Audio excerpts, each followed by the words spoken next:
So our next speaker, we'll move quickly on, is a colleague of mine from Imagination Lancaster, a very exciting lab at Lancaster University that is a lead partner in Future Everything and in GloNet. If I could introduce Pragya Agarwal. Thank you. Thank you, Drew. Wow, that was fascinating. I don't know how to follow up with that, but I'll try.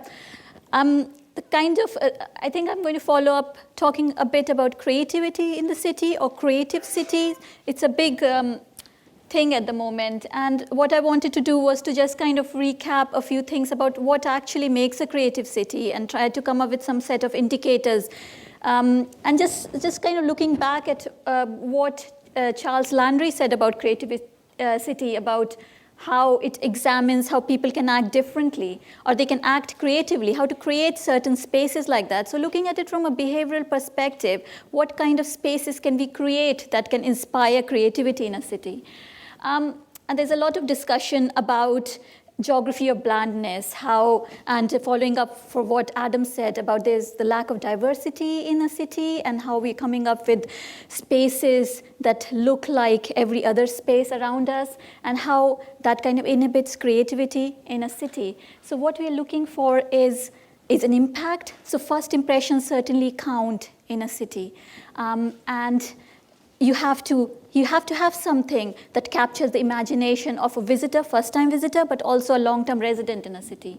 And then certain things that inspire curiosity, but also discovery and exploration in a city. So get people involved within the space in a city, get them to act in a different manner from what they would and what they were planning to. And things that could still surprise you, things that could still actually cause amazement in a city. So it can cause astonishment, something that takes you by surprise.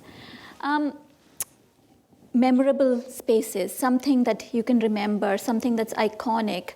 And although iconic can all have different connotations, but something that actually makes you remember a particular space and perhaps makes a space a place as well, because that's certain kind of memories that you have of a space.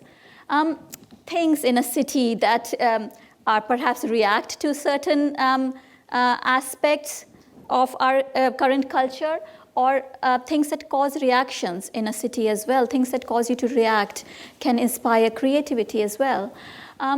So we're looking at it as a city as an accelerator of opportunities. There's a city out there. There's lots of spaces. The things that we can do with it. We can create.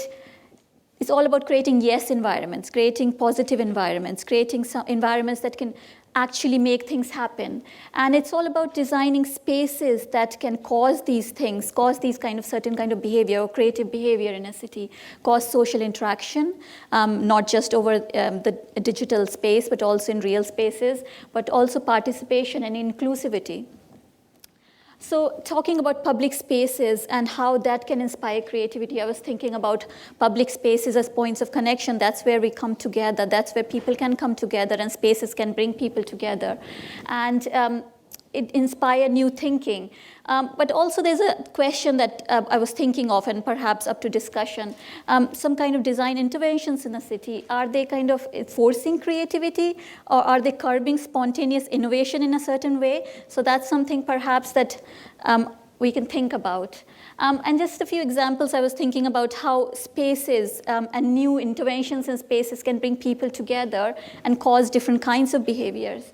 And this was quite interesting from the Athens Olympics. They had this light installation at the bottom of the Acropolis called white noise. And it's kind of causing new kind of reactions from people, visitors. And that's really interesting as well, because while also reflecting the different buildings around it, the historic area, spaces around it, it also changes according to the light and day. And it also lets people interact with it as well. And then also events, how they can be a cultural indicators of a city, something like a Future Everything, bringing different kinds of people together as well. I perhaps should rush on. And also looking at the past for the future, for example, the Baltic mill in Newcastle, something that we take forward from the past.